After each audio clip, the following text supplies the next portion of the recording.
Welcome back. Tonight we trace the entire timeline of Albert Wesker, from the moment a wealthy eugenicist scouts pulled him out of an ordinary life and replaced it with something engineered, through 2 decades of double lives and cold calculations, to the night in a volcanic crater where the most dangerous man in the history of the Resident Evil universe finally met the one variable he had never learned to account for. Drop a comment below and tell me where you're listening from tonight and what stories you want me to cover next. Before we begin, feel free to like and subscribe, but only if you enjoy this kind of slow, immersive storytelling that unfolds like a dream. The Boy with No Name. There is a detail buried deep in the lore of Resident Evil 5, easy to overlook amid the heat and chaos of its final chapters. When Oswald E. Spencer finally speaks to the man who has come to end his life, he tells Albert Wesker something that reframes everything that came before it. He says that the ambition Wesker feels, the certainty he carries, that he is something greater than the people around him, the hunger that has never been fully satisfied by anything the world has offered. These things were not accidents of personality. They were not the natural products of a difficult upbringing or an exceptional mind asserting itself against ordinary circumstances. They were designed. The very architecture of Albert Wesker's psychology was assembled by another man before Wesker was old enough to question any of it. That conversation happens near the end of a very long story, but to understand what it means and why it matters as profoundly as it does, you have to start at the beginning, not with Wesker himself, with the man who made him, with a discovery made in the soil of West Africa, with a dream so large and so ruthless that it required the construction of an entire global corporation to pursue it, and so utterly consumed by one man's vision of himself that it eventually destroyed everything its architect had ever built. Oswald E. Spencer was wealthy in the way of old European money, which is to say thoroughly and without visible effort. He was the kind of man whose social position provided not just comfort, but perspective, the elevated vantage point from which certain people look at the rest of humanity and draw conclusions about what they see that the rest of humanity would be horrified to learn were being drawn. He was educated, well-traveled, and possessed of a genuine and formidable intellect, and he had committed himself from relatively early in his adult life to a world view that divided the human species into 2 fundamental categories: those who deserved to persist and those who did not. He co-founded the Umbrella Corporation alongside 2 other men in the 1960s. Edward Ashford brought the scientific credibility of an old British family with deep roots in biological research, a name that opened certain institutional doors that money alone could not always reach. James Marcus brought the specific viral expertise that would become Umbrella's foundational technological contribution, the man whose years of dedicated work with leeches and progenitor-derived agents would produce the first functional strain of what the world would eventually know as the T-virus. Spencer brought capital, organizational intelligence, and the vision that the other 2 did not share and were not ever fully told about. They understood what the corporation was supposed to accomplish in scientific terms.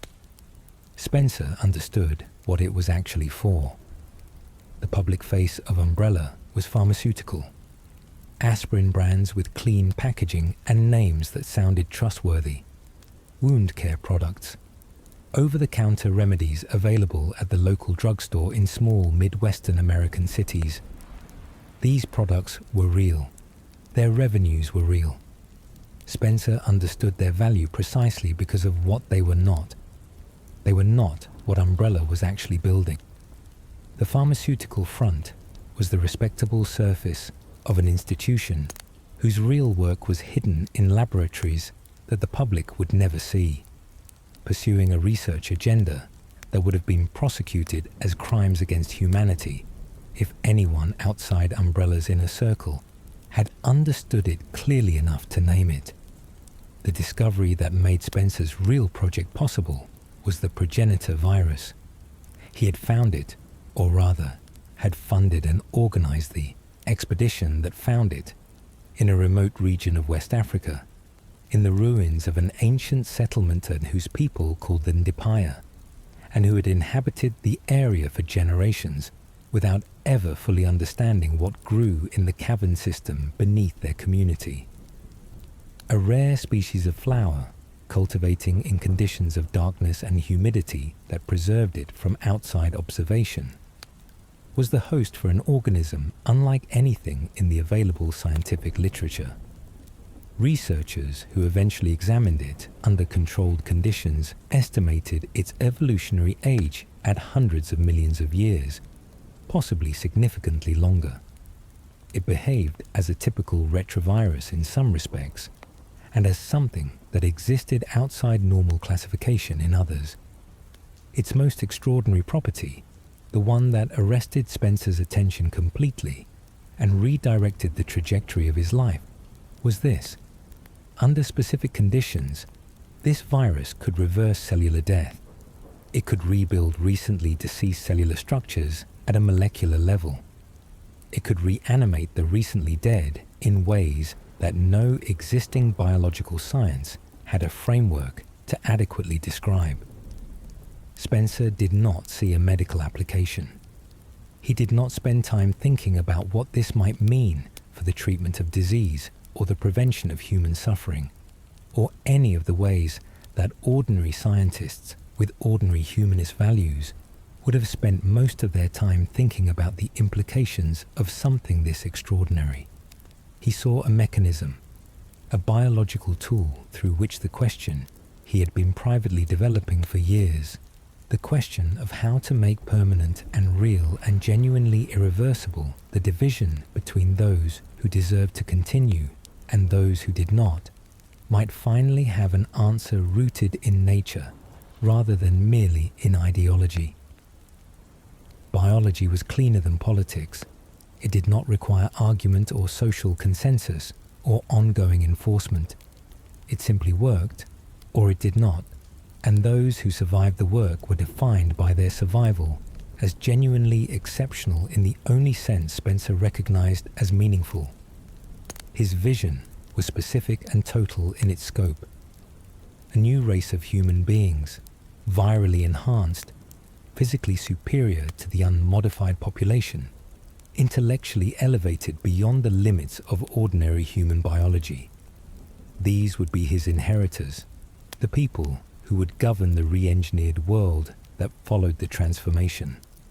And Spencer himself, sustained through viral enhancement into a lifespan that would allow him to see his dream arrive in its fullness, would stand above them all, not as a metaphorical founding father whose contributions were commemorated after his death, literally as the living architect and absolute sovereign of a civilization remade in the image of his own certainty about what humanity should become. He wanted to be a god, a real one, with the biological continuity to outlast the species he was replacing and the power to govern the one he intended to create. Umbrella was built entirely to make this possible. Every legitimate product line, every public health program, every respectable corporate relationship Spencer cultivated was in service of funding laboratories and research programs working toward this endpoint. The pharmaceutical revenues funded the biology. The biology was building toward the transformation. The transformation was the point. Everything else was scaffolding. The early and persistent problem was the progenitor virus's lethality in its natural state. Administered directly to human subjects, it killed the overwhelming majority of them through catastrophic mutations that destroyed the host long before any stable enhancement could develop. The virus needed to be modified at a molecular level across many iterations, made compatible with human biology in ways that were both survivable by a meaningful proportion of subjects and controllable in their outcomes. This refinement project was the actual work of Umbrella's laboratories across the following decades. Not making aspirin, making the progenitor virus into something that could serve Spencer's purpose without destroying every person it touched in the process. Marcus made the foundational progress in this direction. His work with leeches and the unexpected biochemical compatibility between leech genetic material and the progenitor's viral structure produced the first version of what became known as the T virus, a modification of progenitor that could survive in human hosts and initiate transformation. The results in the early formulations were what would come to be called zombies, human beings reduced by viral infection to biological machinery, stripped of higher cognitive function while retaining basic motor capability and aggressive predatory instinct. These were commercially interesting to certain categories of buyers in the defense and bioweapons markets who had much lower quality requirements than Spencer's ultimate project demanded. They were not what he was ultimately working toward. Refinement continued, research expanded, Umbrella's laboratories multiplied and diversified. And it was in the context of this expanding research infrastructure, when the T-Virus project was well established and demanding continuous fresh intellectual investment to keep progressing, that Spencer implemented the aspect of his plan that would eventually produce Albert Wesker. Project W was the internal designation. The project unfolded in two distinct phases. In the first, hundreds of children across the world were adopted, whether legitimately or otherwise, selected on the basis of their parents' intellectual and genetic contributions to their respective fields. All were given the surname Wesker, after the project's lead researcher, and raised in carefully controlled environments with access to the finest education that Spencer's resources could provide. What none of them knew was that they were being monitored constantly, their development observed and recorded by the Spencer Foundation staff. They were allowed to grow into adults, to pursue careers of their own choosing, to enter the world unaware that the world they were entering was already built around them. The goal was simply to see which of them flourished in the ways Spencer valued most. For many, that flourishing led toward Umbrella naturally. The corporation was the most prestigious employer in several of the fields these children had been steered toward, and the values the program had instilled drew them toward its particular kind of work, the way iron is drawn to a magnet that has been placed at exactly the right distance. A number of the Wesker children ended up inside Umbrella's structure as a result of what felt to them like their own ambition and the world's recognition of their merit. Albert Wesker was among the most promising of the hundreds of candidates. By 1977, he had distinguished himself sufficiently to be enrolled at the Umbrella Executive Training Center outside Raccoon City, a company-run research school operating under the direction of James Marcus. He was 17 years old. He was not a child arriving at an institution that would shape him from scratch. He was already largely what the program had been building him toward, and the training school was the formalization of that process rather than its origin. Whatever his original surname was, it is not recorded in any official Umbrella documentation. The name Wesker was what he had been given, and by 17 it was the only name he had ever known. What Marcus and the facility's evaluators noted immediately was that Wesker was exceptional even by the deliberately elevated standard of the program's intake.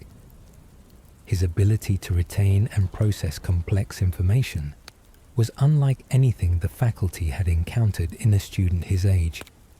And this was a school designed specifically for students of extraordinary capability. He processed material at a rate that consistently exceeded what was expected, and what was expected was already calibrated for the remarkable rather than the ordinary. More importantly for the program's specific purposes, his emotional and psychological profile matched the requirements even more precisely than his intellect did. He was not prone to the kinds of sentiment and personal attachment that typically complicated the decision-making of otherwise intelligent people. He assessed situations and the people in them with a systematic quality that the faculty recognized as exactly the character the conditioning had been designed to produce, and found already present in something close to its completed form. His closest intellectual peer at the school was William Birkin, who arrived at 16 years old, with scientific intuitions already operating at a level most adult researchers never fully reached, where Wesker's exceptionalism expressed itself as cold, precise competence. Across a broad range of domains, Birkin's manifested in consuming obsession with specific research problems. He would disappear into a question for days at a time and surface with answers that reorganized the way everyone else in the program was thinking about the same territory. Where Wesker assessed the world through the lens of strategy and hierarchy, Birkin experienced it primarily through the lens of discovery. They were not friends in any ordinary sense of the word. They were something more particular than friends and more durable than colleagues. Two people who recognized each other's quality with the flat acknowledgement of the only genuine peer either had ever encountered, and formed a working relationship around that recognition that would last for decades and eventually end in the subterranean laboratory of a building they had both contributed to filling with dangerous experiments. The school closed in 1978, following a series of internal scandals connected to Marcus's increasingly difficult institutional behavior, and Birkin and Wesker, as the two star pupils, were transferred immediately to the nearby Arklay laboratory as senior researchers. Wesker was 18 years old. He was Umbrella's, as he had been since before he knew what Umbrella was. The education, the values, the ambitions he had developed were the product of a program he had never been told existed, and the career he was now beginning was the function that program had been designed to produce.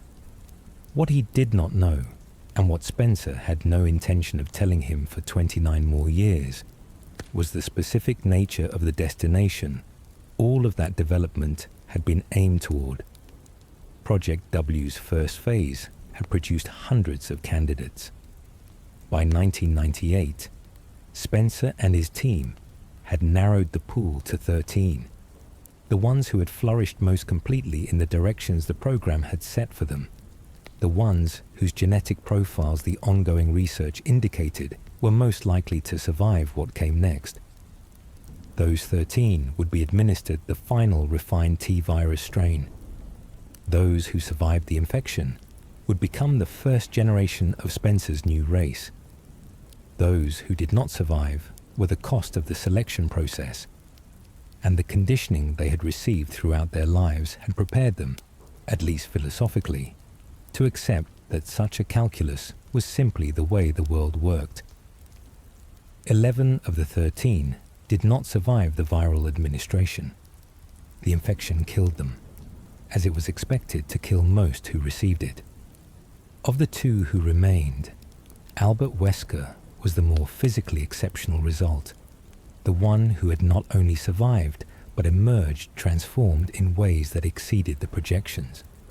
The other survivor was Alex Wesker, who, unlike Albert, did not gain superhuman abilities based on what the law suggests about a pre-existing condition that interfered with the viral enhancement. Alex had been given different operational responsibilities and a different trajectory within Spencer's overall plans, working toward a separate aspect of the project that would eventually produce its own catastrophic consequences on Sign Island. At the time, Albert Wesker was transferred to the Arklay laboratory at 18. None of this endpoint was visible to him. He knew he was exceptional, because the evidence of that exceptionalism was everywhere around him. In every assessment, every recognition, every interaction with people who were themselves remarkable, and who still found him remarkable. He knew the world was divided into those with the capacity for genuine achievement and those without it. He knew that ordinary moral constraints were tools of social control designed to keep people of real capability from claiming what their ability entitled them to. He had been taught all of this before he was old enough to examine any of it critically, and it had settled into him not as ideology, but as the texture of reality itself, as self-evident and unquestioned as the ground beneath his feet. He believed every word of it, in the strange and terrible logic of what he had been made into. Why would he not? It was the only truth he had ever been given. It was the only self he had ever been allowed to develop.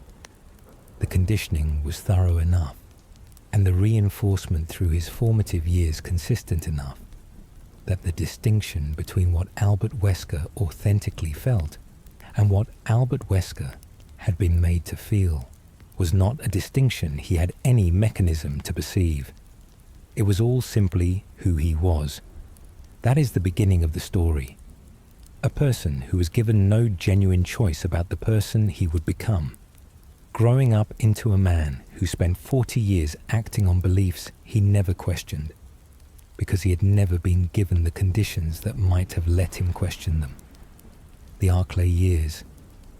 The Arklay Laboratory sat beneath the Spencer Mansion in the forested mountains outside Raccoon City, a city Umbrella had spent years cultivating into an industrial hub so thoroughly intertwined with the corporation's operations that the two could barely be separated. When the training school closed in 1978, Birkin and Wesker were transferred there 2 days later as senior researchers, a position that reflected the esteem they had earned from Marcus and, through him, from Spencer. Wesker was 18 years old. The Arklay assignment was significant. They had authority now, laboratory access, and the institutional standing to direct research with real operational consequences.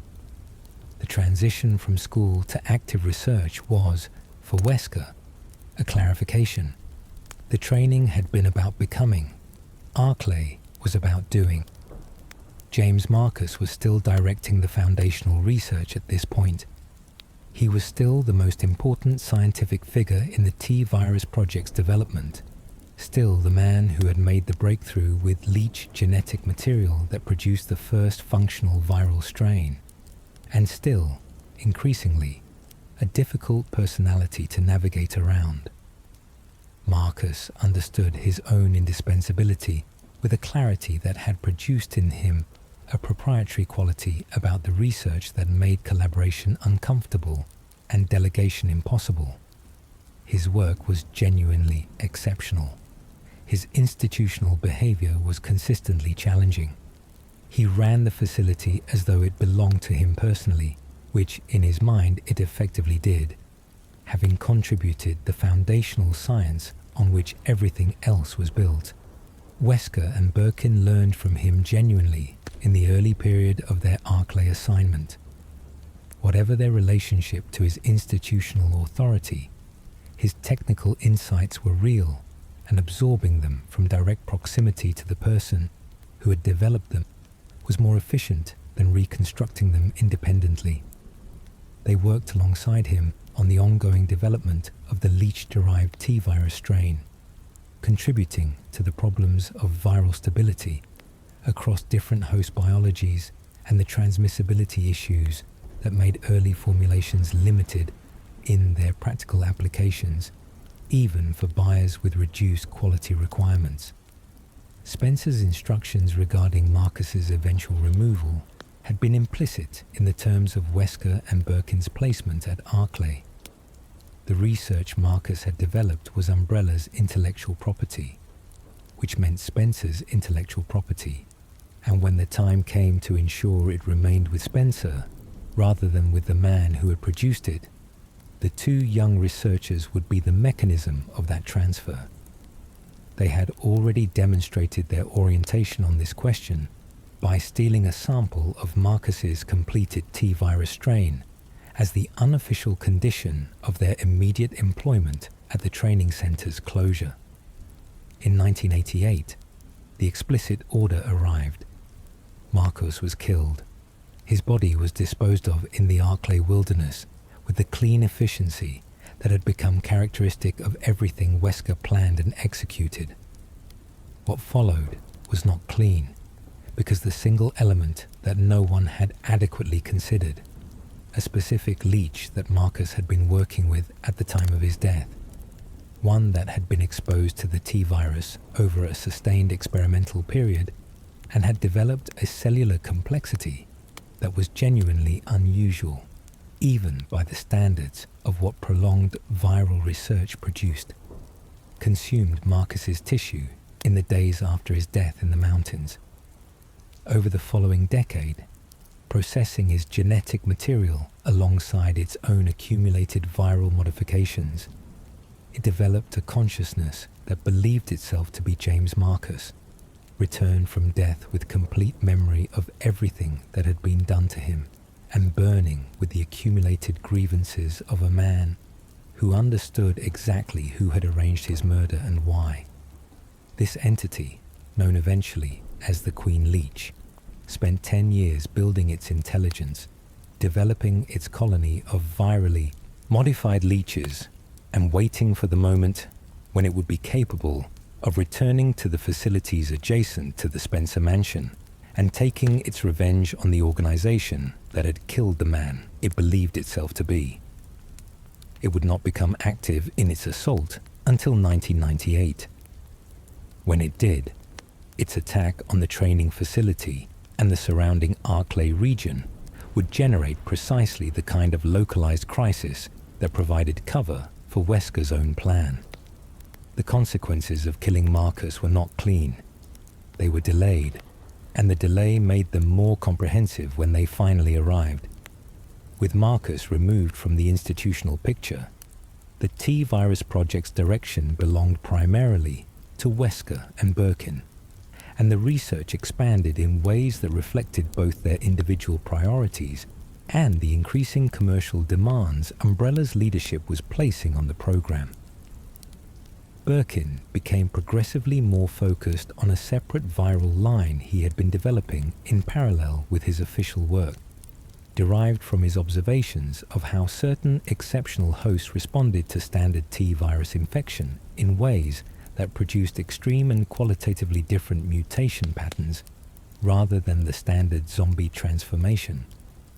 He called the viral agent he was developing the G-virus, and his pursuit of it occupied everything in his professional and increasingly personal life that was not explicitly required for his official Umbrella responsibilities.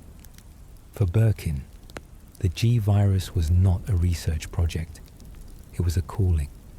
He pursued it the way certain scientists pursue certain discoveries, with a total commitment that had a quality closer to faith than to professional ambition. Wesker's own contributions to the T-Virus project during this period were genuine and significant.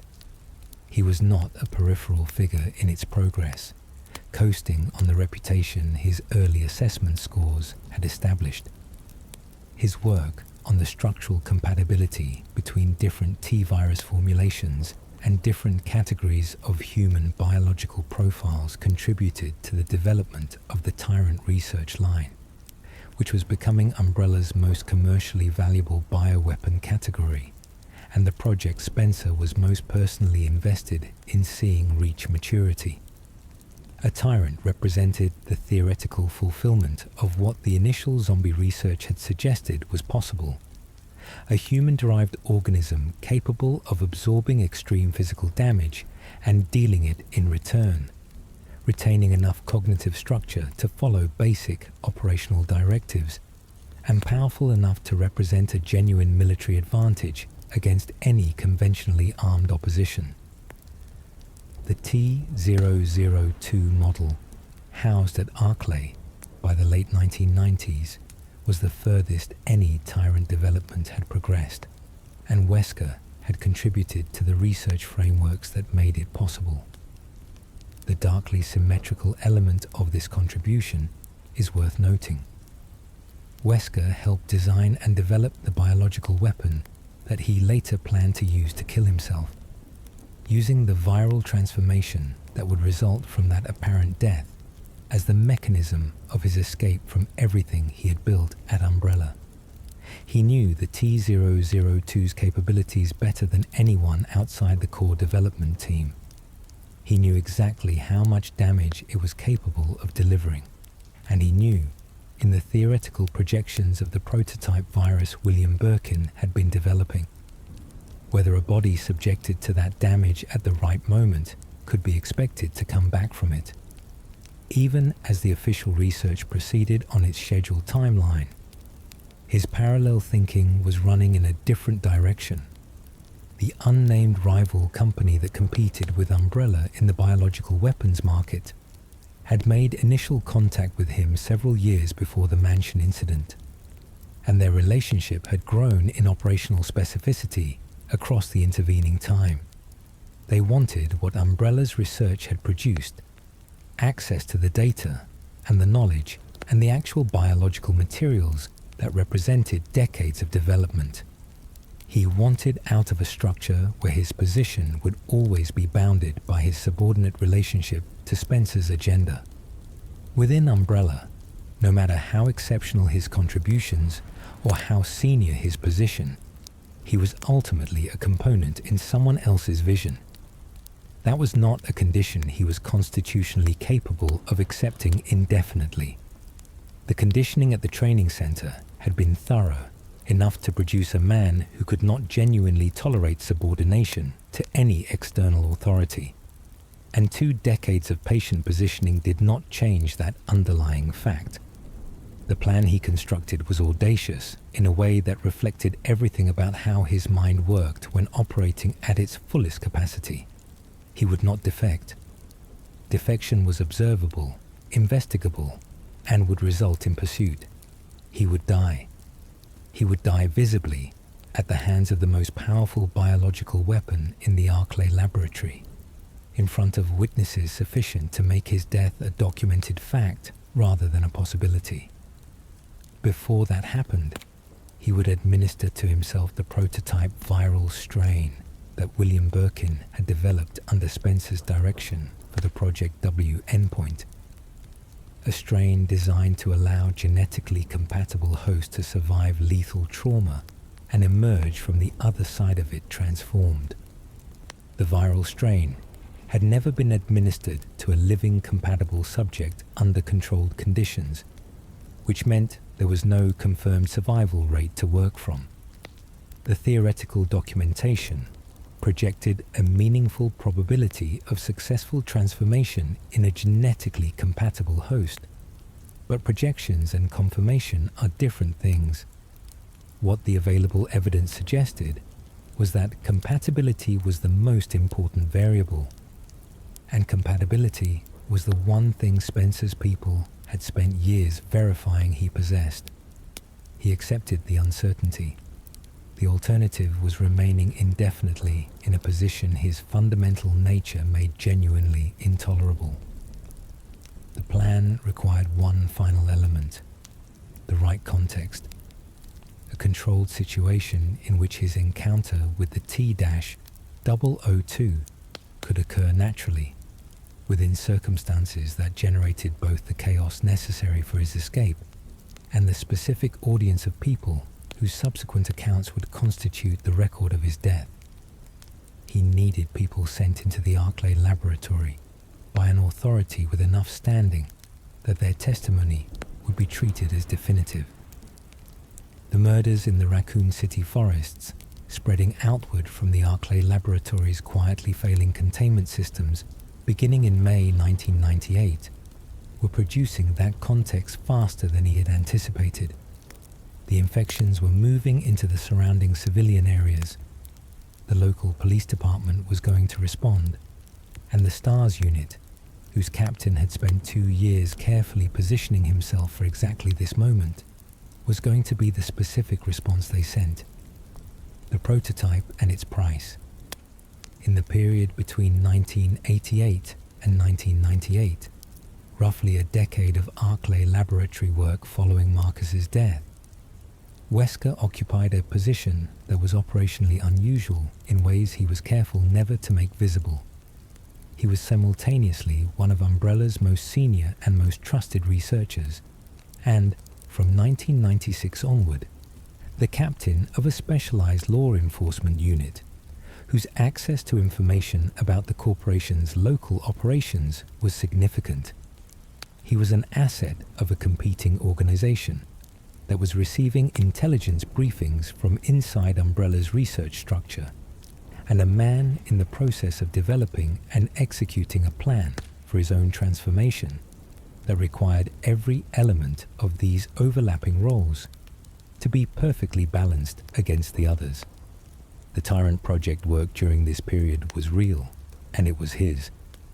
The structural analysis of how different T-virus formulations interacted with different categories of human biological baseline. The framework research that informed the T-002's development, the containment protocols and the documentation of the T-002's capabilities as it moved through its development phases. Wesker contributed to all of it with genuine professional competence. He was not sleepwalking through the work while his attention was elsewhere. He was fully engaged with the research because the research itself was developing something that his own plan required him to understand in the most specific possible detail. He needed to know, with precision, what the T-002 was capable of delivering, not as an abstraction, not from documentation or second-hand laboratory records, from direct operational knowledge of the specimen's physical capabilities, its response tendencies under different conditions, the specific geometry of how it engaged with adversaries. He needed this knowledge because the plan required him to position himself in front of the most powerful biological weapon in the Arklay laboratory at a specific moment, and the margin between the damage level that would trigger the prototype virus's transformation mechanism and the damage level that would simply destroy his body before the virus could do anything with it was something he needed to understand as precisely as the science permitted. He also needed to understand the prototype virus itself with equivalent precision.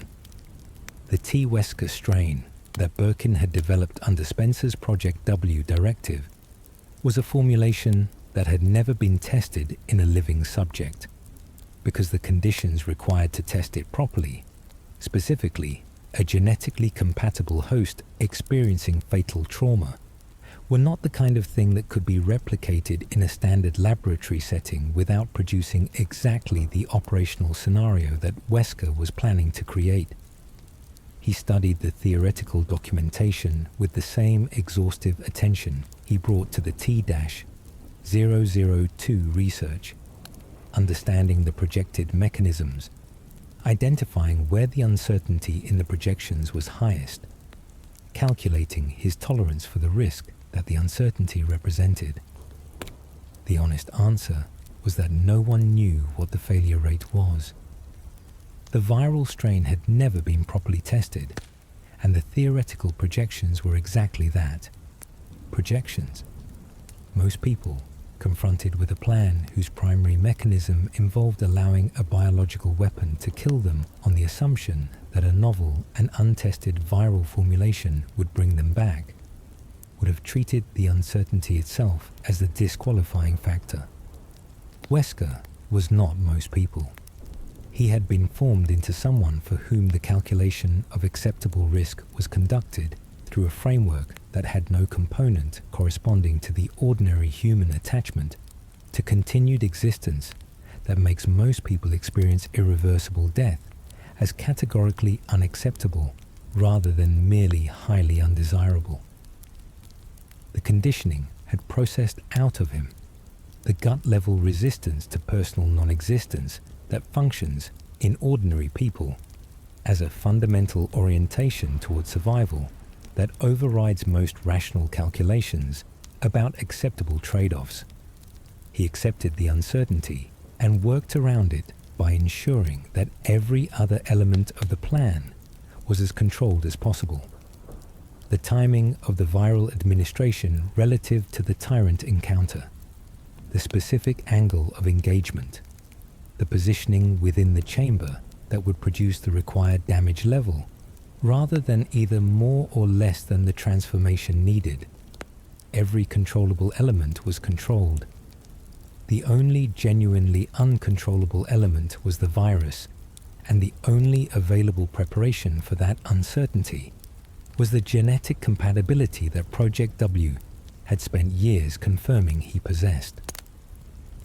What he was doing in those final months before July 1998, as the Raccoon City forest deaths mounted and the STARS investigation pressure grew, and the operational timeline accelerated toward its conclusion, was not anxious. He did not experience the period as tension or as the psychological weight that the stakes of what he was planning might have produced in a person differently formed.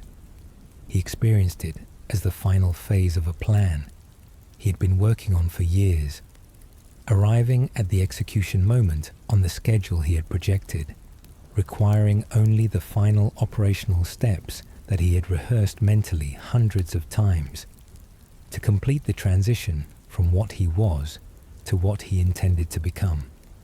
This is worth noting, not because it is admirable, but because it is informative. The absolute elimination of what might be called existential anxiety, the quality that makes most people hesitate at the point where the cost of a plan becomes personally irreversible, was one of the products of the conditioning that Spencer's training program had installed in him. He had been built to treat his own survival as a variable in a calculation, rather than as the fixed point around which all other calculations are organized. Spencer had needed his Project W subjects to be willing to risk the final viral administration. The conditioning had been designed to produce exactly that willingness. It had succeeded, perhaps more completely than Spencer had intended, in producing a man who could stand in front of the T-002 with a genuinely calm assessment of his own odds and allow it to kill him. The transformation worked. Whatever probability had existed in the theoretical documentation, the outcome confirmed it. He came back. What he became after the transformation, and what he spent the following decade pursuing with the same calm, absolute commitment that had carried him through the basement of the Spencer mansion, was the endpoint of a process that had begun long before he had any real understanding of what was being built out of him. The double agent, the SESTARS captaincy, had been obtained through a combination of credentials that were genuinely exceptional and institutional support from the rival company's network in arranging the relevant recommendations. Wesker's academic and operational background made the appointment appear natural and entirely unremarkable to everyone involved in making it. He was, on paper, and in his observable professional behavior, exactly what a specialized law enforcement unit embedded in a city adjacent to Umbrella's primary research operations needed in a commanding officer. The team members he worked alongside were people of genuine and varying capability. Chris Redfield brought marksmanship scores that were exceptional even within a unit designed around exceptional personnel, and a quality of adaptive problem-solving under pressure that Wesker assessed as the most significant operational variable in any scenario where their interest diverged. Redfield processed dangerous and rapidly changing situations with an adaptability that was difficult to fully account for in advance planning, the kind of quality that made him consistently more dangerous than his observable metrics suggested. Jill Valentine brought a different set of extraordinary capabilities, built from her time with the US Army's Delta Force. She processed spatial and environmental information at unusual speed, could work through mechanical and electronic security obstacles that significantly delayed other operatives, and operated with an improvisational competence under pressure that made her effective in situations where the original plan had already ceased to apply. She was, in Wesker's assessment, the team member most likely to find solutions that his planning had not anticipated. Barry Burton was the team's weapons specialist, older and more heavily experienced than the others, his value residing in tactical judgment, built from sustained operational exposure over years of field service. Brad Vickers kept the helicopter airborne and the team mobile across the Raccoon City region. Joseph Frost served as the unit's point man, the first into unknown environments. Wesker spent 2 years systematically learning all of them. He performed the role of a commanding officer who built genuine relationships with the people who relied on him, because the performance was what the cover required, and he was entirely capable of performing it convincingly and consistently.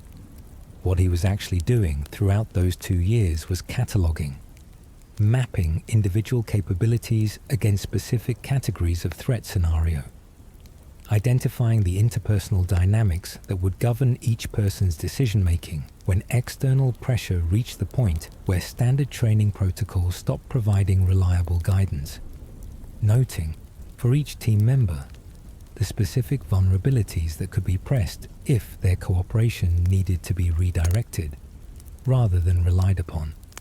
For Barry Burton, the relevant leverage was family. Burton had a wife and daughters living in Raccoon City, and his commitment to their safety was the kind of unconditional priority that a careful observer could identify from his behavior without any explicit conversation about it. In the months before the mansion incident reached its operational phase, Wesker constructed a situation in which the implied threat to Burton's family could be made sufficiently credible to redirect Burton's decisions without requiring open confrontation. Burton hated himself for what he did when that leverage was applied. He carried the weight of it genuinely and heavily. He did it anyway, because the people in his family mattered more to him than his own judgment about what he was being asked to do, and Wesker had calculated that this would be the case before he initiated the situation that made it relevant. The Bravo team's helicopter went down in the Arklay Mountains on the evening of July 23rd, 1998. The failure that brought it down was not the mechanical failure it appeared to be. Multiple Bravo team members were killed in the crash and in the encounters that followed in the forest. Rebecca Chambers, the unit's medical officer, and by several years its youngest and least operationally experienced member, survived and navigated the adjacent Umbrella training facility alongside Billy Cohen, a convicted prisoner who had escaped during the chaos the Queen Leech's assault was already generating in the facility. What Chambers encountered in the training facility that night, and the cost she paid to survive and emerge from it, was its own complete and terrible story.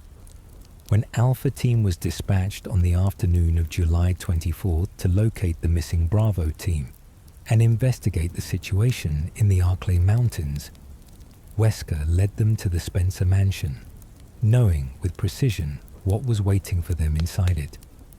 He had spent the preceding months monitoring the infection's progress through the Arklay laboratory staff, had personally overseeing the evacuation of the T-002, Tyrant's clonal embryos from the facility earlier in the summer, to ensure that Umbrella's most critical research material was protected from the coming chaos, while simultaneously setting the stage for the encounter he needed. and had managed the flow of information about what was actually happening in the mountains carefully enough that no one in the Raccoon City Police Department's hierarchy had a clear picture of the genuine nature of what their team was being sent to investigate. Joseph Frost was dead within minutes of the team's arrival at the mansion grounds, torn apart by the infected Cerberus biological weapons units that had been ranging through the property. Wesker recorded this event and continued. He guided the remaining team inside the mansion's main entrance, established the investigative parameters that would separate them into different areas of the building over the following hours, and then, at the appropriate moment, separated himself from the team and moved toward the lower laboratory levels. The surveillance data being recorded by the mansion's own security systems throughout the night was the primary deliverable he had promised the rival company. Quantitative and qualitative assessments of how trained human operatives performed against various categories of biological weapon under realistic engagement conditions, recorded in enough detail to inform future biological weapons development in ways that controlled laboratory testing could not replicate. Every encounter the surviving team members had with the infected population of the facility and its deliberately released biological weapons was a data point in a dataset that the rival company had been waiting years to obtain. He moved through the lower laboratory levels toward the T-002's chamber, making his observations, administering the prototype viral strain to himself at the point in the timeline when he had calculated the balance between allowing the initial viral integration to begin and not triggering the transformation before he was in position for it to be useful. He put himself in the path of the tyrant.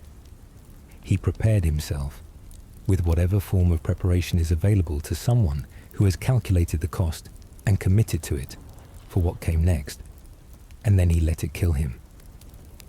The night of July 24th, the T-02. Tyrant was the product of 20 years of sustained research into what could be done with a human being, who survived viral transformation and continued to be modified past every point at which the result still resembled its origin.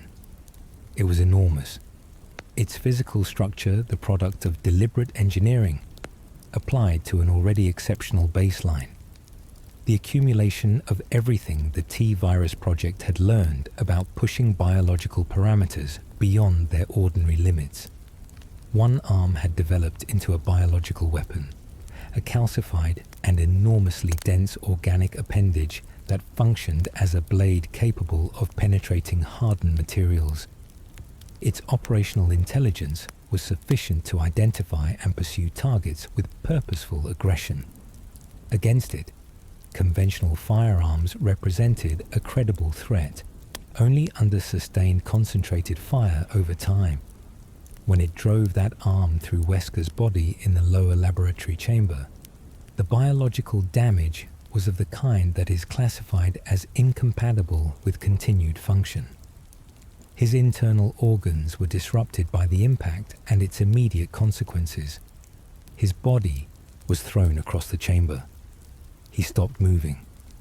Above him, the self-destruct sequence that had been activated by Rebecca Chambers counted down towards 0.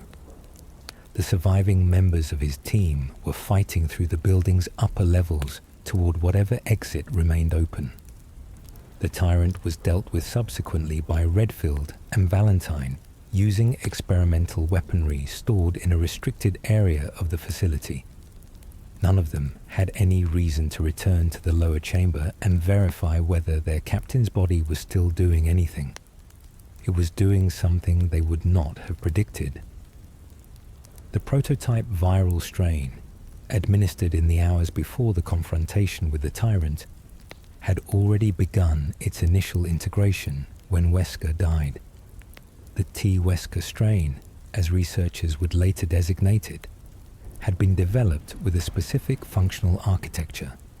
It was not designed to resist host death, but to use it. The cellular death state served as a particular trigger for the deeper phase of transformation that the virus had been designed to initiate. When the host died, the viral agent suspended its standard integration process, shifted into a different operational mode, and began the reconstruction work it had been holding in reserve. The reconstruction was systemic. Every biological system in Wesker's body was rewritten by a viral agent, operating simultaneously across his entire physical structure. The damage to his internal organs was reversed at a cellular level. The neurological trauma that accompanied the tyrant's impact, which should have been the most permanent and irreversible element of the injury, was repaired through a mechanism that the theoretical documentation had predicted, but that no one had ever observed in a living subject before. He came back from total cellular death. This was the thing the prototype virus had been designed for. This was what Project W had been building toward. He came back to awareness with the self-destruct countdown approaching its final seconds. His first perception of what had happened to him was proprioceptive rather than visual or cognitive. The relationship between his body and the physical space around it had changed in ways that were immediately apparent even before he moved. His nervous system reported its own capabilities at a precision and a level of detail that the ordinary human sensory experience does not provide. He was different. He could feel the difference the way you can sometimes feel weather changing before you can identify how you know it is changing. He was stronger. The increase was not gradual or uncertain. It was immediate and measurable in the way that fundamental changes to your physical relationship with the world around you are measurable. He was faster, in ways that would become more pronounced as the viral integration continued to develop across the months that followed. The regenerative processes his body had engaged to repair the tyrant's damage were continuing to run at a rate that had no comparable baseline in ordinary human biology. His access to the Umbrella mainframe systems had been revoked. Sergei Vladimir, the Umbrella officer, whose loyalty to Spencer ran deeper than any professional obligation, and who had been monitoring Wesker's behavior with specific suspicion for some time, had anticipated the possibility of Wesker's betrayal precisely enough to lock him out of the Red Queen system before the night's events reached their conclusion. The research data that the mansion surveillance systems had been recording throughout the night was inaccessible behind a security wall. He no longer had the credentials to breach. This was the evening's significant operational failure. The primary deliverable he had intended to bring to the rival company as the opening contribution to their formal working relationship was gone. He noted it as a recoverable setback and kept moving. The self-destruct charges detonated as he cleared the building's upper exit, and the Arklay laboratory became rubble beneath the ruins of the Spencer mansion. He walked into the raccoon forest. He breathed air that carried summer vegetation and the smoke of something ending. Above him somewhere, the Stars helicopter was carrying the people he had spent 2 years pretending to lead away from the scene. They believed he was dead. He was not going to correct that impression. The physical transformation continued to develop in the months that followed his resurrection. The speed enhancement became pronounced enough that at full exertion, he moved between positions faster than the human eye could comfortably track the transition. His strength settled at a level that made the fortifications of ordinary buildings and vehicles feel like suggestions rather than barriers. His eyes developed a bioluminescent quality, glowing a deep red under conditions of emotional intensity, a side effect of the viral integration that he managed through the dark glasses that became as much a part of how he presented himself to the world as the black clothing he invariably wore. The serum requirement, PG67A/W, administered at a precisely calibrated dose to maintain the viral integration's ongoing stability, was built into his operational logistics as a non-negotiable fixed constraint. Too little of the medication and the viral agent in his body would begin to destabilize. Too much was acutely toxic. The therapeutic margin was narrow and required continuous management. He accepted this and planned around it with the same methodical attention he brought to every other operational element of his life. The man who walked out of the fire.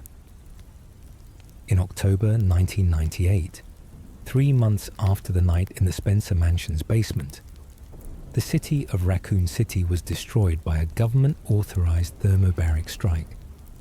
The T-virus had spread from the Arklay Laboratories drainage system into the city's water supply, moved through secondary contamination pathways into the sewer network, and infected the population at a rate that exceeded any containment effort the available local, state, or federal authorities could have mounted.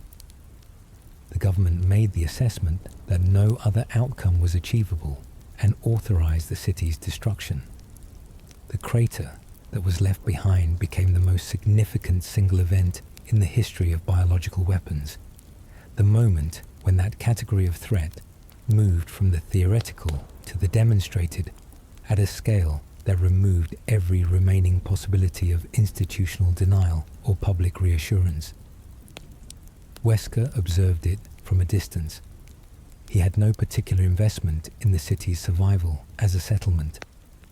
What interested him was the structural consequence of its destruction for the organization that had caused it.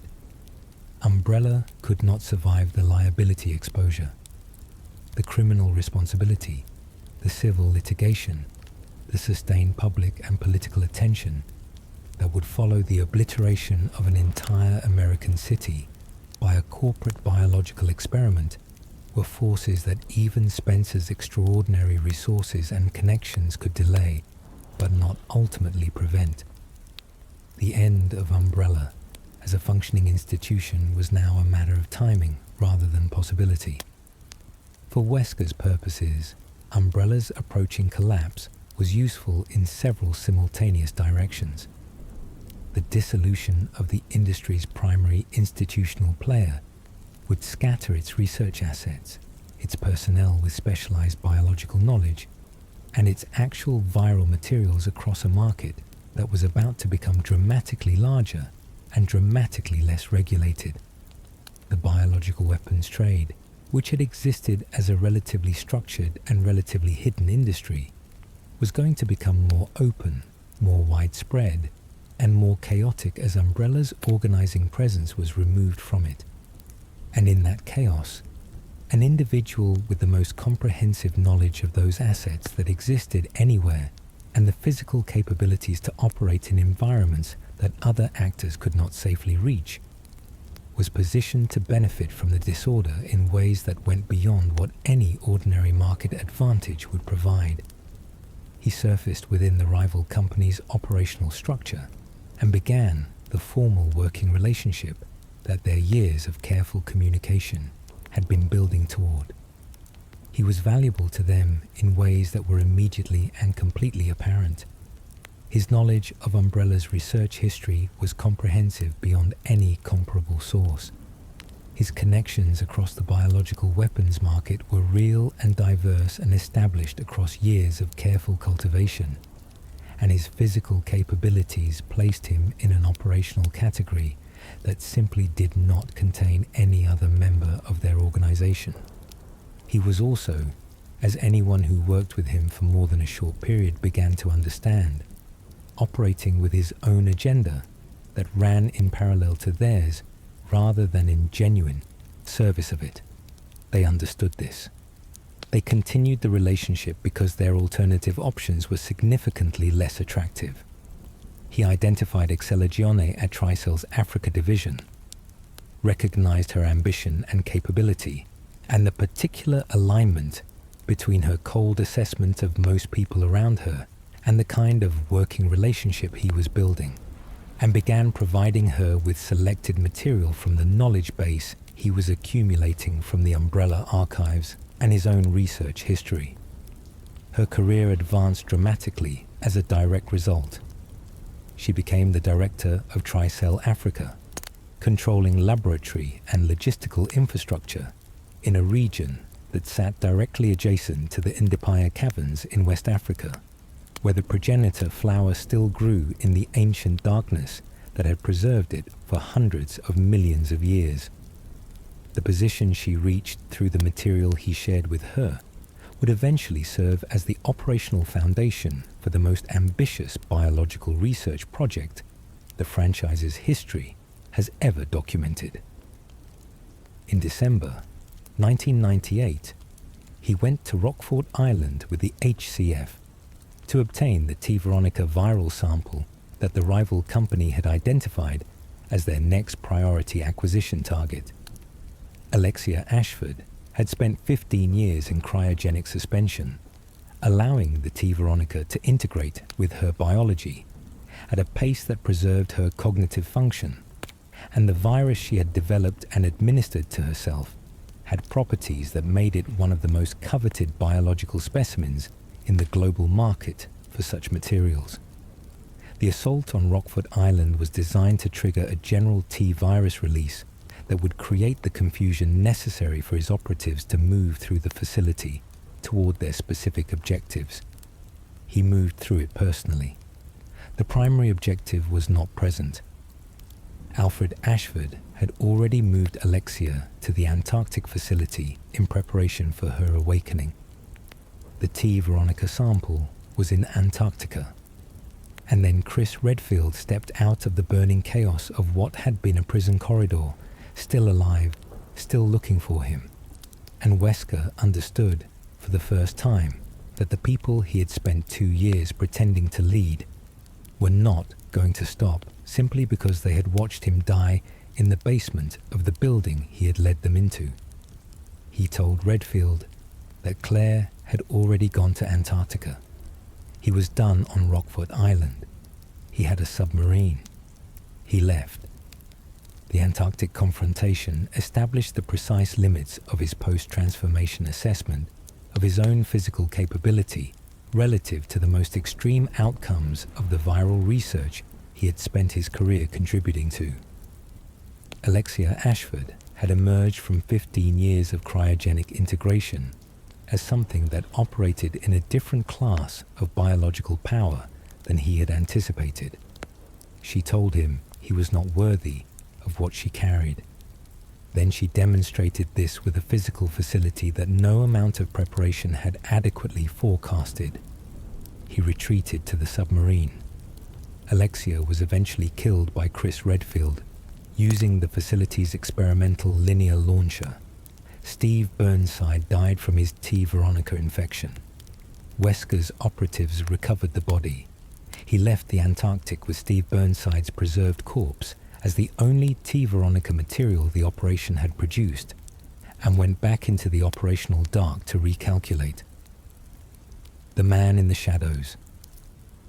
Between the Antarctic failure in December 1998 and the legal collapse of Umbrella in 2003, Albert Wesker occupied a position in the global biological weapons landscape that had no precise historical parallel. He was not affiliated with any organization in any meaningful sense, working within the rival company's operational structure, but never subordinating his own agenda to theirs. He was not a researcher in any institutional sense, but he was conducting the most comprehensive private assessment of the available biological research in the world. He was not a field operative in any traditional sense, but his physical capabilities meant that when operational situations required direct engagement, the outcome was rarely in question. What he was doing, across those 5 years, was building. He was assembling the infrastructure, the knowledge base, the operational networks, and the specific biological materials that the Project Spencer would eventually give him was going to require. He did not know yet, in 2000, what the specific project would be. He knew that whatever he built toward would need to be large, well-resourced, scientifically rigorous, and insulated from the kinds of institutional vulnerabilities that had brought Umbrella down. He built accordingly. The rival company provided operational cover and resources and asked for things in return that he provided when it suited him and declined to provide when it did not, framing the latter category as operational complications rather than deliberate non-compliance. The arrangement was mutually understood to be provisional and self-interested on both sides, which made it honest in the only sense Wesker recognized as meaningful. He did not deceive people about the nature of what he was doing with them. He simply operated with a clarity about his own priorities that other people sometimes confuse for loyalty, until the moment it became obvious that it was not. The T. Veronica material from Steve Burnside's body was a partial operational success from what had otherwise been an incomplete operation. The viral strain was not as pure or as complete as a direct sample from Alexia Ashford would have been, but it was enough to understand the mechanism and to sell a working formulation to interested buyers. Javier Hidalgo was one such buyer, and the consequences of that transaction produced Jack Krauser, who was one of the more genuinely useful direct agents Wesker ever operated with, precisely because Krauser was loyal to Wesker specifically, rather than to any institutional structure or ideological framework. Krauser wanted enhancement. He wanted to be what Wesker was. This made him both reliable and predictable in ways that purely ideologically motivated agents were not. The intelligence flows that ran through Wesker's network during this period were producing a composite picture of what was coming in the biological weapons field across the next decade. The progenitor flower in West Africa, Tricell Africa's proximity to it, the specific problem with the Ouroboros formulation's extreme toxicity that no purely synthetic solution had yet resolved, the structural weakness of a world in which bioterrorism was proliferating faster than any governmental response could effectively counter it. He was reading the developing situation and positioning himself within it, not reactively, but as a consistent and deliberate long-term strategy. Every decision in this period was oriented toward the same destination, even when the route to it required patience and apparent detours. The patience itself was something his conditioning had produced. The training center had built into him not just the ambition, but the capacity to defer its expression across whatever timeline the situation required. He was not impulsive. He was not, despite what his surface qualities sometimes suggested to people who observed him only briefly, operating on the basis of ego gratification or the immediate satisfaction of dominance. He was operating on the basis of a plan, and the plan had a timeline that he was willing to follow, because the alternative was a shorter timeline with a less complete outcome. 5 years of shadow operations, of building and positioning and waiting for the conditions to align, produced the operational capability that made everything that followed possible. The fall of Umbrella was not an accident that he took advantage of. It was a convergence of several factors he had been working to produce simultaneously, timed to leave him in the strongest possible position relative to every other actor in the resulting landscape. Excella Gionne and the architecture of Betrayal. The relationship between Wesker and Excella Gionne repays examination beyond its operational dimensions, because it illustrates something about him that is easy to miss when the focus is on the more overtly dramatic elements of his career. He was not cruel in the way of someone who enjoyed cruelty as a sensation. He was indifferent in the way of someone who had been carefully constructed to lack the category through which other people's suffering registered as something requiring a response.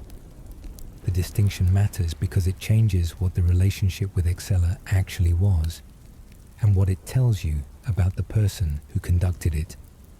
Excella Gionne was, by any reasonable professional assessment, exceptional. She was a geneticist of genuine accomplishment, promoted to her position at Tricell Africa through a combination of real ability and Wesker's deliberate assistance, who managed a research and logistics operation of enormous complexity with consistent effectiveness. She was also a person whose emotional life included specific and genuine feelings toward Wesker that went well beyond the professional partnership that the work formally required. She was aware of what he was. She had seen enough of his operational history and his physical capabilities and his relationship to ordinary human limitation to understand that she was in close proximity to something genuinely unprecedented. She found this compelling in ways that made her more useful to him than a purely professional partner would have been, because people who find exceptional individuals compelling are easier to direct than people who simply see them as employers. He allowed her to believe that her feelings were received in a form that resembled what she offered, not through explicit false declarations, but through the management of implication and the absence of correction that functions in practice the same way. She believed what she believed because he found it useful that she believe it, and he did not correct it because correcting it would have reduced her utility. This is not a relationship in any sense that involves genuine recognition of another person's interiority. It is the management of an asset's motivational state. When Excella became operationally redundant in the final phase of the Kijiji operation, the decision to infect her with Ouroboros was, from his perspective, the same category of decision as every other resource management choice he had made across his career. She had served her purpose. The viral infection was an available mechanism that removed her from the operational picture definitively, and also served as a field demonstration of the virus's effects in an uncontrolled environment. From her perspective, it was the final revelation of everything she had missed about what their years of collaboration had actually been. This is the shape of every personal relationship Albert Wesker ever had. Not malice, not the dramatic performance of cruelty for its own sake. Simply the absence, installed in him before he could develop it, of the mechanism through which another person's genuine experience registers as something that places any claim on your behavior toward them. He was not capable of caring about Excella in the sense she cared about him, not because he chose not to, but because the formation that had made him what he was had systematically eliminated the developmental pathway through which that capacity typically develops. Spencer built him without it, the way an engineer might remove a load-bearing wall from a building's design to make room for something else, not understanding or not caring that what they had built would eventually fall in that direction without anything holding it up. The fall of Umbrella. Umbrella's legal end came in 2003. The Raccoon trials, the sprawling legal proceedings that followed the 1998 disaster, found the corporation liable on all relevant charges. The compensation ordered exceeded what any remaining operational revenue could realistically generate. Criminal proceedings followed the civil verdicts. The corporation Spencer had constructed across decades, the institution that had been the organizing force of the global biological weapons research industry, collapsed under the weight of what its laboratories had produced. The pharmaceutical empire that had been the respectable surface of Spencer's project ceased to exist as a legal or commercial entity. Spencer had been in hiding since shortly after the Raccoon City destruction. The criminal exposure attached to the Raccoon City outbreak made his public existence untenable, and he had maintained a private life in secure locations that moved irregularly enough to prevent easy tracking. He trusted none of his remaining senior personnel with the full scope of what remained of his plans, but he needed someone to manage what was left of the corporation's operational structure. The man he selected was Sergei Vladimir, a former Soviet military colonel who had joined Umbrella's paramilitary division and risen through it on the singular quality of a loyalty to Spencer that went beyond anything that could be characterized as professional obligation. Sergei had allowed Umbrella to use him as the genetic template for the T-103 Tyrant production line, donating clones of himself to a program that required a human host with rare genetic compatibility. He had given up what could be understood as copies of himself to advance Spencer's work. He believed in Spencer's vision with something that functioned more like devotion than like professional alignment, and it was this quality more than any other that Spencer trusted to ensure his institutional legacy survived whatever happened to the corporation's public existence. Sergei moved the corporation's most critical asset, the UMF-013 supercomputer, to a facility in the Russian Caucasus disguised as an oil refinery. The UMF-013 housed the complete accumulation of Umbrella's research data across every project the corporation had ever pursued in its operational history. Decades of T-virus development, Tyrant project files, progenitor research notes, BOW developmental records across every category the company had explored, all of it compressed into a single system that represented the full intellectual inheritance of the institution.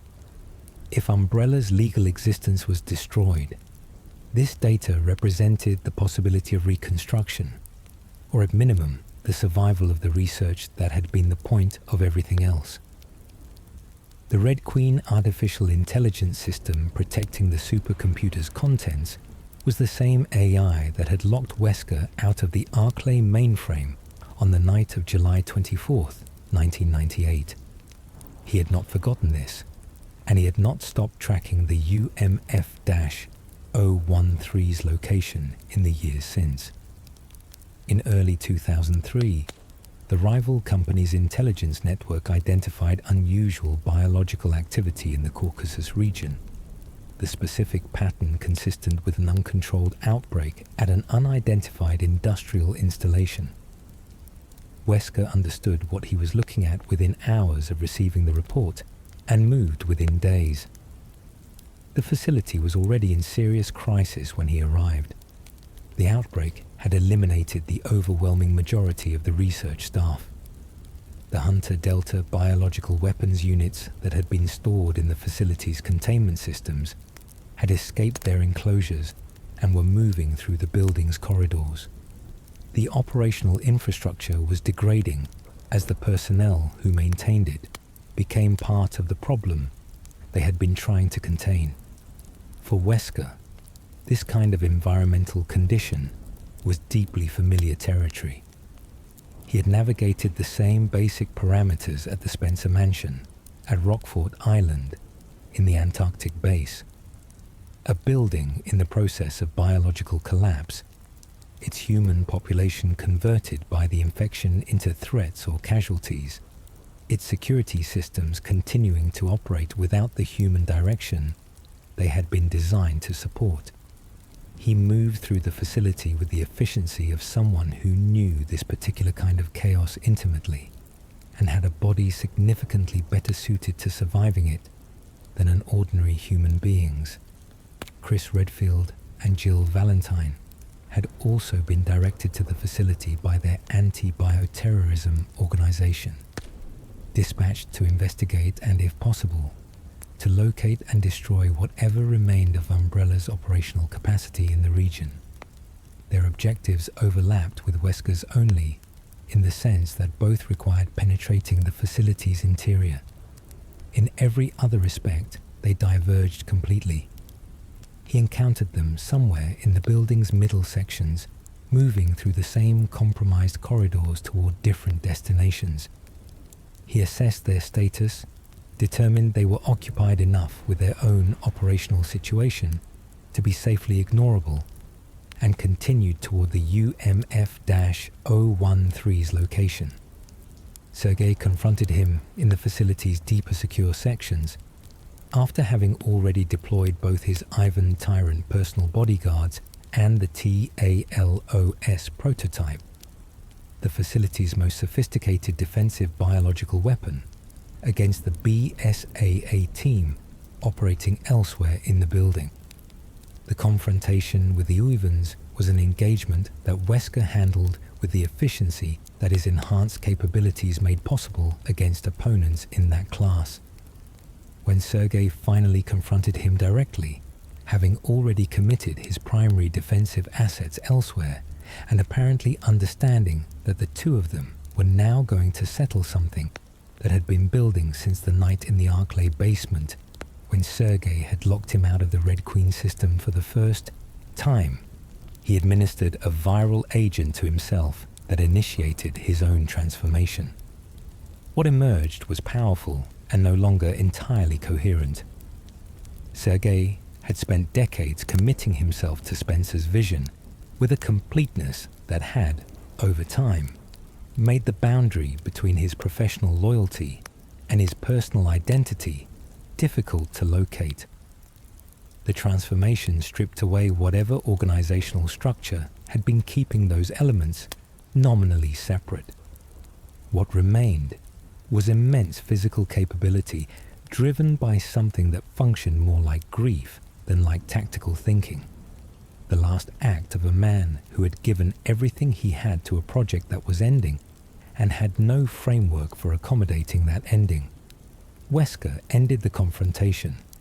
He extracted the complete Umbrella archives from the UMF-013, compressing the totality of the corporation's accumulated research history across its entire operational lifespan onto a single storage medium.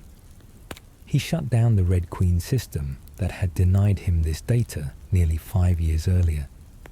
He walked out of the Caucasus facility carrying the intellectual legacy of Umbrella Pharmaceuticals, past whatever remained of its defenses, into the cold air of the Russian highlands. The archives were deployed in 2 directions in the months that followed. Carefully selected evidentiary material was provided to the Raccoon Trials investigators through anonymous channels, testimony and documentation, specific enough and credible enough to ensure that the convictions against Umbrella were comprehensive and final, and left no meaningful institutional remnant. The corporation was found guilty, ordered to compensate victims at a scale it could not achieve, and ceased to exist as any kind of operational entity. Spencer's public empire was gone. Whatever the old man had built across decades of careful cultivation and patient investment in both legitimate and illegal institutional infrastructure was over.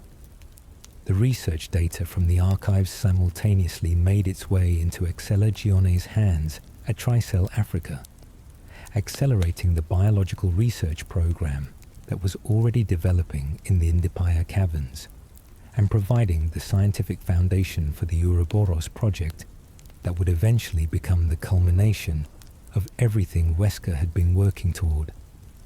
And selected portions of the T-virus research were deliberately leaked into the broader black market, a choice that was not accidental and not an oversight.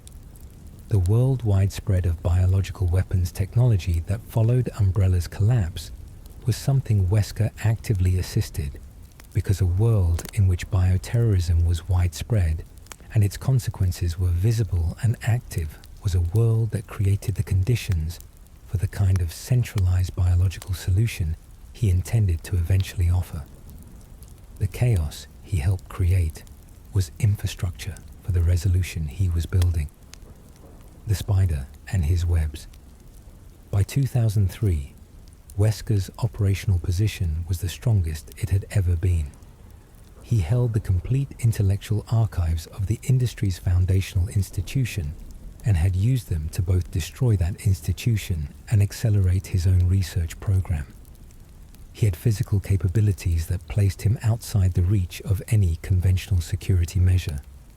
He had relationships across every relevant network in the global biological weapons market, built from years of deliberate cultivation. He was simultaneously working within the rival company's operational structure and building, in parallel, the independent infrastructure that would allow him to leave them as cleanly as he had left every other organization he had ever allowed to believe he was working for their interests. In 2001, a Central American warlord named Javier Hidalgo had made contact with his network. His daughter Manuela was dying of a hereditary illness, and he had significant resources and operational reach to offer in exchange for something that might save her. Wesker sold him T. Veronica material, extracted from Steve Burnside's preserved corpse following the Code Veronica operation. The sale generated payment and ongoing intelligence access. It also generated, as a downstream consequence, the introduction of Jack Krauser into Wesker's orbit. Krauser was a former American Special Forces operative who had been injured during the mission that ultimately produced Hidalgo's death at the hands of a US government team. The injury had ended his military career in any conventional sense, and he tracked Wesker down with a request that was unusual enough to warrant genuine consideration. He wanted to be enhanced.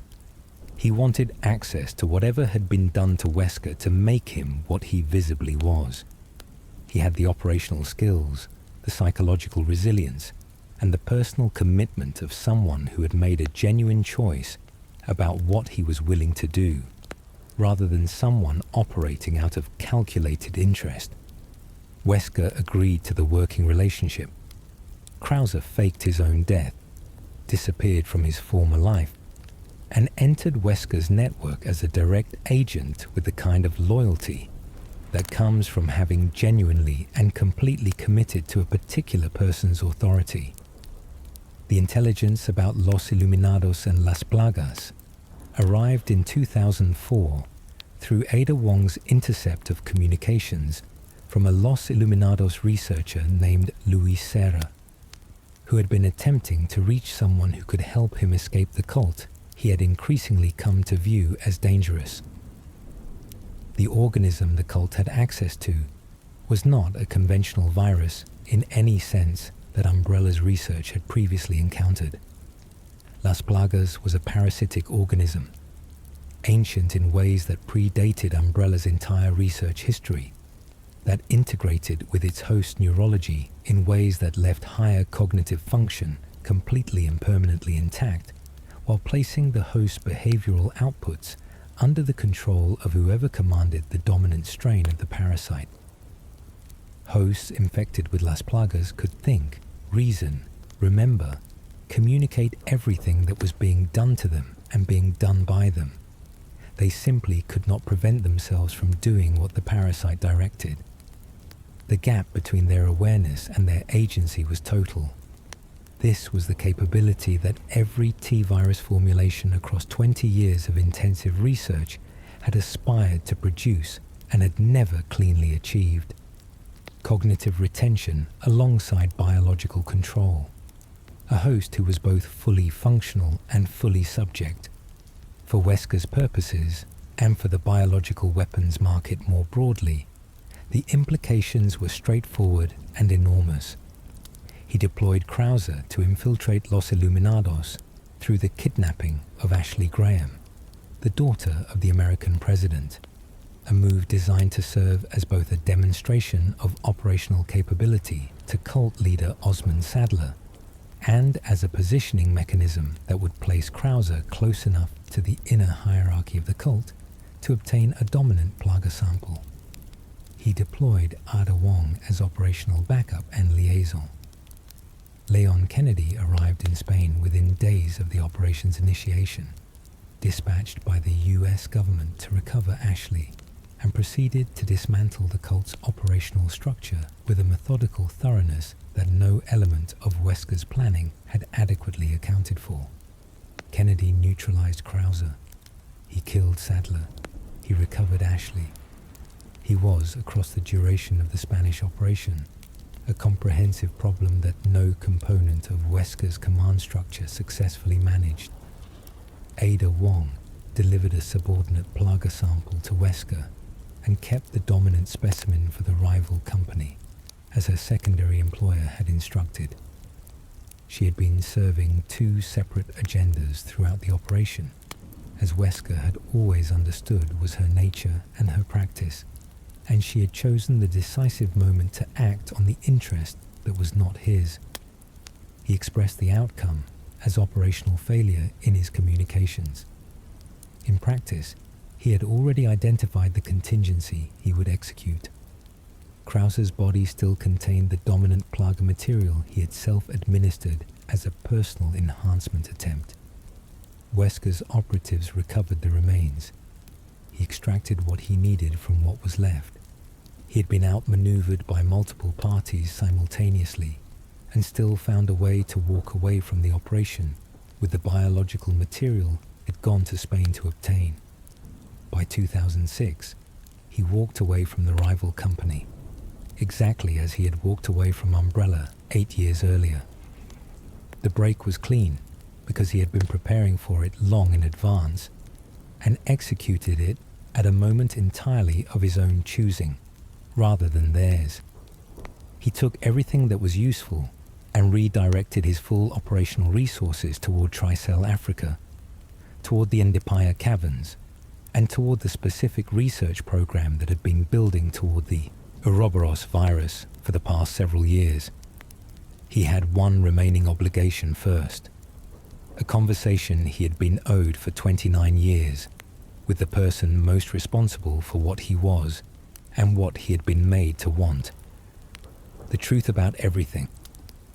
Spencer was in a private estate somewhere in Europe, living in the kind of careful seclusion that the legally pursued maintain when they have both the resources to disappear completely and the knowledge that remaining publicly visible is not survivable. He was surrounded by bodyguards who were no longer operationally sufficient to protect him from the category of visitor that Wesker represented, which Spencer presumably understood, and had sent word through a chain of intermediaries that he wished to speak. He had something to tell Albert before he died. He had decided that the man his project had produced deserved to hear the truth about what had been done to create him. Wesker arrived at the estate before the BSAA team that had received intelligence about Spencer's location.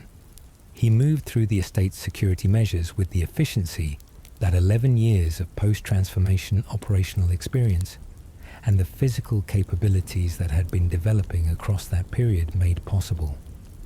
He reached Spencer's private chamber ahead of everyone else and found the architect of his existence sitting in a wheelchair, genuinely and visibly dying, in a room that spoke of the kind of wealth that had outlasted every purpose it had originally been accumulated to serve. The empire was gone. The project had failed. What remained was a very old man, and the single most successful thing he had ever made, sitting across a room from each other for the first time in their respective existences, without institutional cover to structure the conversation. Spencer told him the complete truth about Project W. He told him about the selection of the children, about the conditioning program at the training center, about the specific psychological architecture that had been deliberately built into each subject to orient their ambitions towards Spencer's vision, as if those ambitions were their own authentic expressions, rather than installed directives. He told him that the hunger Albert felt, the certainty of his own exceptionalism, the contempt for human weakness and ordinary human limitations, the drive toward absolute dominance that had characterized every decision he had made throughout his adult life. None of these were naturally occurring traits that the training center had recognized and encouraged. They had been engineered into him before he was old enough to form any alternative conception of himself or of the world. They were not his. They had never been his. They were Spencer's, installed in a child who had not been given the option of refusing them. He told him about the 13 final candidates who had been selected from the wider pool for viral administration, about the 11 who had not survived the infection, about Alex Wesker, who had been given different operational responsibilities and a different path within the project. He told him that Albert was the most successfully realized product of everything Project W had been designed to produce, the physical apex of what Spencer's decades of planning had been working toward. And then, because he was dying and had come to believe, in the particular way that old men with grandiose schemes come to believe things when those schemes have failed, that the only meaningful thing left he could do was transfer what remained of his vision to the person best positioned to carry it. Spencer made the offer. He was dying. The plan had failed in its specific intended form, but the core of what he had wanted, the transformation of humanity through viral selection, the elimination of the genetically inadequate and the elevation of the genetically exceptional, was still achievable by someone with the right resources and the right capabilities. Albert had those things. Spencer gave him the plans. Whatever remained of his vision was Albert's to inherit and use as he chose. Wesker killed him. The action was efficient and final, as everything he did tended to be. Spencer was no longer a threat, no longer an asset, no longer anything except a potential loose end, and the origin point of a conversation Wesker preferred to remain the only surviving witness of. He stood at the window with Spencer's body in the chair behind him when Chris Redfield and Jill Valentine arrived, finding what was left and what was standing at the window looking out at the landscape. The fight that followed was brief and ended with its most consequential result, not in any action of Wesker's, but in Jill Valentine's decision to tackle him out of the window. They fell together down the cliff face and disappeared from sight. The BSAA spent months searching for both bodies and found nothing. Both had survived. Wesker had ensured Jill's survival because she was about to become the most important research instrument in the project that Spencer had just handed him. The content of the conversation did not pass through him without leaving a mark. He sat with what he had been told and worked through its implications with every analytical capability at his disposal, and what he eventually arrived at was not rejection of what Spencer had told him, but a reframing of what it meant and what to do with it. Spencer had wanted to use the progenitor virus to create a master race that would serve Spencer's vision of what the world should become, with Spencer himself standing at the apex. Wesker took the framework and removed Spencer from it entirely. There would be no master race designed to serve any single person's agenda. There would simply be selection. The Ouroboros virus, derived from progenitor and refined through years of directed research, would be released into the atmosphere of the entire planet simultaneously. Every human being would be exposed.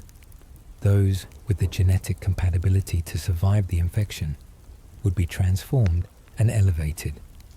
Those without that compatibility would be consumed by the virus in the particular way that Ouroboros destroyed its incompatible hosts, which left no survivors and no recognizable remains. Of approximately 6 billion people alive at the time he was making these calculations, a very small fraction, based on the compatibility rates his research was producing, would emerge from the other side of that event as something transformed. The rest would not. He described this as saving the world. He said, in conversations that were documented in recovered communications, that every day humanity moved incrementally closer to its own self-destruction, through the accumulated weight of its own inadequacy, through the conflicts and the resource failures, and the fundamental limitations of a species that had not evolved quickly enough to manage the capabilities it had developed. He was not destroying humanity. He was accelerating the selection event that would save whatever portion of it was worth saving. He believed this. He had been made into someone who could not locate the moral weight in 6 billion deaths. When the alternative was the indefinite continuation of a species, his entire psychological formation had taught him was mostly expendable. The conditioning was thorough enough that this belief felt, to him, like clear-eyed honesty, rather than the monstrous conclusion it actually was. The God Who Burned, Kijiju, in early 2009, was the operational theatre for the conclusion of Albert Wesker's story. The Ouroboros virus was ready. Excella Gionne managed the deployment logistics from the Tricell Africa facility, adjacent to the ancient Ndipaya caverns, where the progenitor flower still grew in the darkness that had preserved it for hundreds of millions of years. The stealth bomber on the offshore tanker was loaded with enough Ouroboros-carrying missiles to achieve the global atmospheric saturation that Wesker's research had determined was the minimum threshold for the worldwide selection event he had been planning since his conversation with Spencer 3 years earlier. Jill Valentine had been the instrument through which the Ouroboros formula had reached its final functional form. When Wesker recovered her from the Spencer estate cliffside in 2006, he had kept her in a medically induced coma at the Tricell Africa facility while the ongoing research required. The biological examination that followed her recovery revealed something unexpected and, for the purposes of the Ouroboros project, extraordinarily useful. A dormant mutant T virus strain had been present in her body since her treatment following the Raccoon City outbreak in 1998, where she had been infected and vaccinated in the same period. The vaccine had not fully eliminated the virus. It had driven it into a stable dormant state in her cellular structure. Her extended period of cryogenic sleep somehow reactivated the dormant virus, and then, shortly after reactivation, the T virus disappeared entirely from her body. But what it left behind was the critical discovery. Her immune system, having spent years quietly contending with the dormant infection, had developed powerful T virus antibodies.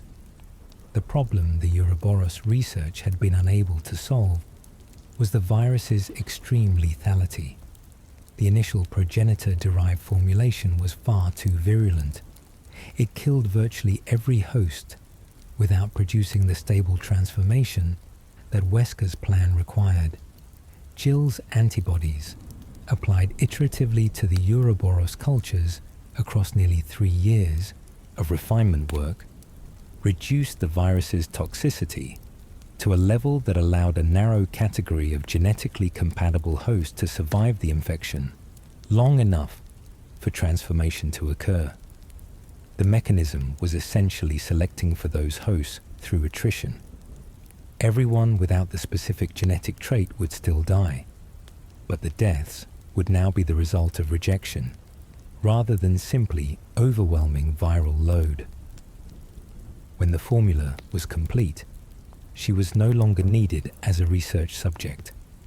He found another use for her. The P30 drug, identified as a chemical byproduct of Tricell's progenitor research program, produced significant enhancement of physical capability alongside a state of profound suggestibility, a condition in which subjects remained fully conscious and fully aware of their own actions, while being genuinely incapable of resisting direction from an external authority. The drug metabolized rapidly in the human body, requiring continuous administration to maintain its effects. An implanted device positioned in Jill Valentine's chest managed the dosing schedule on a continuous basis for the duration of her deployment as Wesker's controlled operative. She knew everything that was done to her. She remembered it clearly and in detail. She could not prevent any of it. This was not an inadvertent feature of the system's design.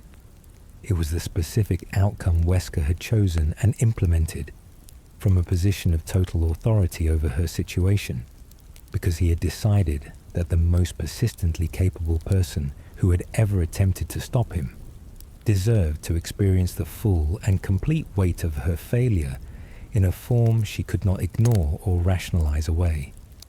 It was deliberate cruelty from someone who had been built to regard cruelty applied to those weaker than himself as neither remarkable nor morally significant. Chris Redfield arrived in Kijuju with his BSAA partner, Sheva Alomar. The underground Tricell facility revealed the physical scale of what had been built beneath the region across years of sustained effort.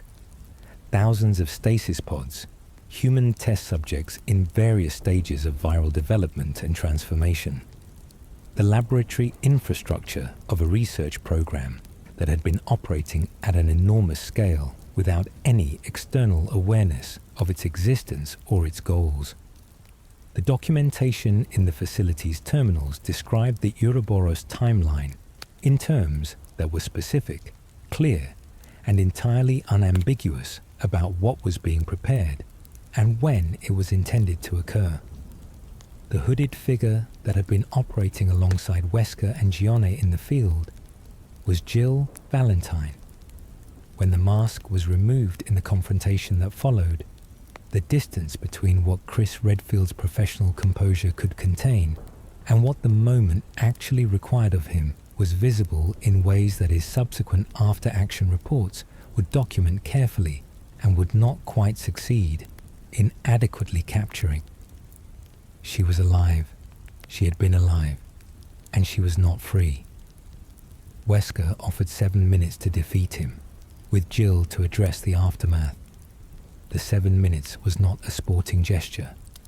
It was the expression in a timed operational engagement of the absolute certainty that the people attempting to stop him were categorically not in his class, that their efforts were interesting only in the sense that data about what exceptional people are capable of is always worth recording, and that the final outcome of every confrontation between his capabilities and theirs was determined by physics rather than by will or courage or any of the other qualities that he had been trained to view as sentimentality. He left when the time expired. Jill continued the engagement until Chris and Sheva managed to remove the P-30 device from her chest through direct physical intervention that the device's engineers had not adequately accounted for when designing its installation. The recovery was immediate and disorienting and painful in ways that were visible. Jill told them what she had learned during her years in captivity. The serum, PG67A/W, administered at a dose that exceeded the narrow therapeutic margin that maintained Wesker's viral integration in its stable state, would destabilize that integration. An overdose would poison him in ways his regenerative capability could not compensate for quickly enough to prevent consequences. The syringes that Excella Gionne had been carrying as part of her logistics, responsibilities for Wesker's medication management, were the mechanism through which that information could be turned into action. Excella was already dead. Wesker had infected her with the Ouroboros virus directly, when her continued operation had become an inconvenience relative to the operational phase he had entered. She had trusted him. She had believed, across years of partnership, that what existed between them was something that would protect her from the cold assessment he applied to everyone else. It would not have been possible to make her understand, if she had asked, that the quality she trusted in him was itself the reason the protection she believed in had never actually existed. He had used her as comprehensively as he had used every other relationship in his life, and when the using was complete, he had deployed the very thing they had built together against her. The syringes she had been carrying were recovered by Shiva as she fled him in her final conscious minutes. The final confrontation moved from the tanker to the bomber to the volcano that received the crash. The first injection of the serum produced visible and measurable deterioration in Wesker's physical performance. The first time in any engagement that Chris Redfield had ever observed him showing genuine and unambiguous physical vulnerability. The second injection pushed him toward a physiological threshold that his viral integration could not immediately compensate for. He was blasted out of an airlock. He survived it because he had survived so many things across the years that should have killed him and had not. And he grabbed Shiva as he fell, refusing to accept the trajectory he was on without attempting to bring at least one of his enemies down alongside him. Chris refused to release her. He held on with the same refusal to let go that had characterized everything about him across every confrontation he had ever had with Wesker. The bomber crashed into the volcano. In the ruins, Wesker made his final choice. He drove his arm into a surviving Ouroboros missile and allowed the virus to consume and rebuild him without the management and the medication and the 11 years of careful maintenance that had sustained the transformation from the Arklay basement. He abandoned the control that had been the central practice of his entire adult life and let the raw and more total version of the progenitor research do whatever it was going to do to him.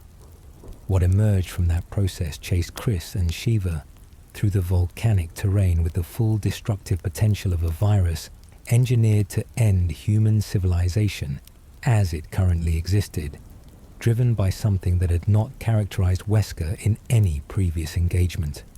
Pure and unqualified refusal to accept the outcome that the situation was forcing on him. Not calculation, not strategy, not the cold efficiency that had defined every previous decision in his career. Just the absolute rejection of defeat by a man who had never learned across 49 years to recognize the difference between a situation that could be won and one that could not. He was already compromised. The serum overdose was working against the viral integration that was simultaneously trying to absorb and stabilize the Ouroboros flood. The competing biological processes were producing deterioration faster than his regenerative systems could compensate for. Chris and Shiva fought him through the volcanic rock as the helicopter arrived with Josh Stone piloting and Jill Valentine at the door with a ladder. They barely reached it. He reached for them, even then. Even as the lava rose around him and the volcano produced the particular kind of sound and heat that has nothing to do with weather or human engineering. He grabbed the helicopter with what remained of his arm. With the last full commitment his altered and failing body could generate, refusing to go without attempting to take his enemies with him. The rocket-propelled grenades that Chris and Shiva fired into the mass of Ouroboros tissue were enough. Not because they would have been sufficient against a fully operational Wesker in a state of full viral stability, but because he was not that. He was already failing.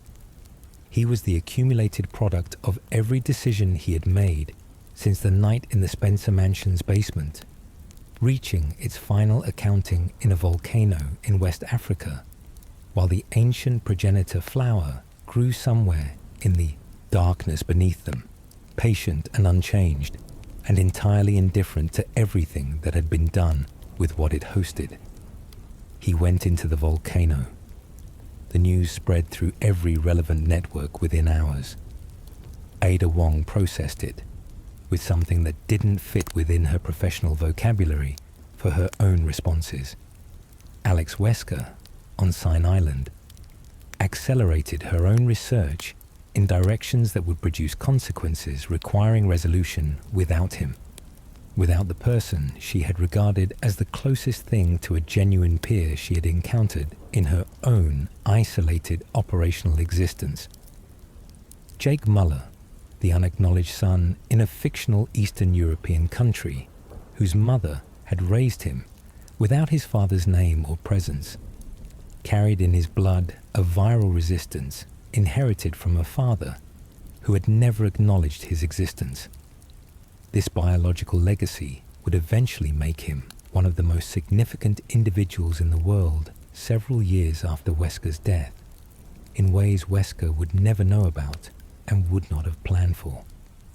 The age of bioterrorism he had helped create continued without the person most responsible for its construction. By the time of his death, roughly 3,000 bioterrorism incidents per year were occurring worldwide. He had wanted to be the answer to humanity's self-destructive tendencies. He had been one of its primary accelerants, the person who had deliberately scattered Umbrella's research across the global market and ensured that the tools for mass biological casualties would be available to an enormous number of actors rather than concentrated in a single controllable institution. He had been born from someone else's dream. He had stolen that dream and rebuilt it around his own reflection. He had pursued it across 49 years, and every continent where the virus he served had left its mark. He had been physically more powerful than any ordinary human being and less free than almost anyone he had ever encountered. Bound to a serum that his body could not function without, to a world view that had been installed in him before he had any capacity to question its installation, to a conception of himself and of what human beings were worth that had been constructed by another man with another agenda before Wesker was old enough to understand what was being constructed and why. He had called loyalty between ordinary people a weakness. He had called the love and the commitment that brought Chris Redfield and Jill Valentine into every confrontation with him, across every year and every location, and every situation where survival would have been the rational choice and pursuit of him was not. He had called all of that sentiment. The inability of inferior people to make clear-eyed assessments of their own interests. He had built his entire understanding of himself around the belief that these things were evidence of the inadequacy of the people who demonstrated them, that they were proof of exactly the kind of human limitation that made the world he was trying to create necessary. The volcano cooled. The helicopter moved toward the horizon. The world continued, imperfect and contentious, and full of people who would spend their entire lives arguing about what it should become, and reaching toward each other in moments of volcanic fire anyway. Not because they were exceptional in any sense. Wesker's training would have recognized as meaningful, not because it was rational or strategic or optimal in any calculation he would have endorsed, just because they were there, and the people they cared about were there, and that turned out to matter more than everything else in the story. He had called that weakness. It had burned him down to nothing and was still moving when the smoke cleared. It was still there, and it would be there after the smoke from his ending had fully dispersed, as present and as persistent as it had ever been, fundamentally unchanged by everything he had done to demonstrate that it was inadequate. That is the end of Albert Wesker's story. A man who was told he was exceptional before he could choose whether to believe it, who spent 49 years acting on that belief with absolute commitment, and who lost, in the end, to the one thing his entire life had systematically failed to prepare him to account for: